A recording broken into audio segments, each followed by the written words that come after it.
সালাম মিডিয়া আমাদের সঙ্গেই থাকুন। আসসালামু আলাইকুম ওয়া রাহমাতুল্লাহি ওয়া বারাকাতুহু।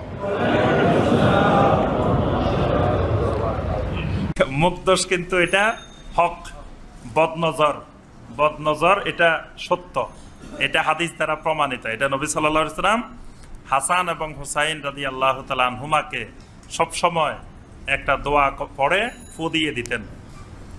উইজুকুমা বিকালিমাতিল্লাহি তাম্মা মিন কুল্লি শায়তানিন ওয়া হাম্মা ওয়া মিন কুল্লি আইনিল লাম্মা।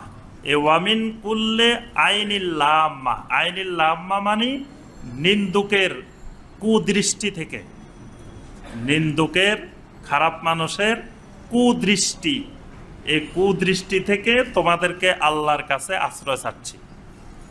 এটাই হলো সুন্নত তরিকা, যে শিশুদেরকে বদনজর থেকে হেফাজতের জন্য মা বাবা সবসময় এই দোয়া পড়ে শিশুদেরকে ফু দিবে।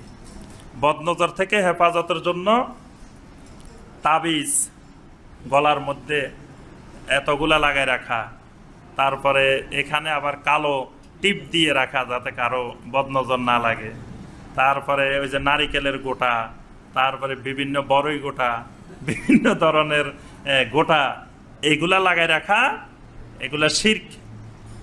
এগুলো আল্লাহ এবং আল্লাহ রসুল আমাদেরকে দিতে বলেন নাই। আল্লাহ রসুলের শিখানো পদ্ধতি হলো উইজুকুমা বিকালিমাতিল্লাহি তাম্মা মিন কুল্লি শায়তানিন ওয়া হাম্মা ওয়া মিন কুল্লি আইনিল লাম্মা। কত সুন্দর ছন্দবদ্ধ বাক্য দেখেন, যে বাক্যগুলা কত সুন্দর করে মিলানো হয়েছে। ওহির বাক্য, উইজুকুমা বিকালিমাতিল্লাহি তাম্মা মিন কুল্লি শায়তানিন ওয়া হাম্মা ওয়া মিন কুল্লি আইনিল লাম্মা। দেখেন তিনটা বাক্য, কিন্তু গদ্য, কিন্তু গদ্যের মধ্যে ছন্দ, মানে এত সুন্দর করে মিলানো হয়েছে যে উইজুকুমা বিকালিমাতিল্লাহি তাম্মা মিন কুল্লি শায়তানিন ওয়া হাম্মা ওয়া মিন কুল্লি আইনিল লাম্মা। এই দোয়াটা সবাই মুখস্থ করবেন এবং শিশুদেরকে এটা দিয়েই সবসময় ফু দিবেন। ইনশাআল্লাহ বদনজর থেকে, খারাপ কোনো কিছুর কুদৃষ্টি থেকে, জিন ভূতের আসর থেকে, সব কিছু থেকে আল্লাহ পাক হেফাজত করবেন।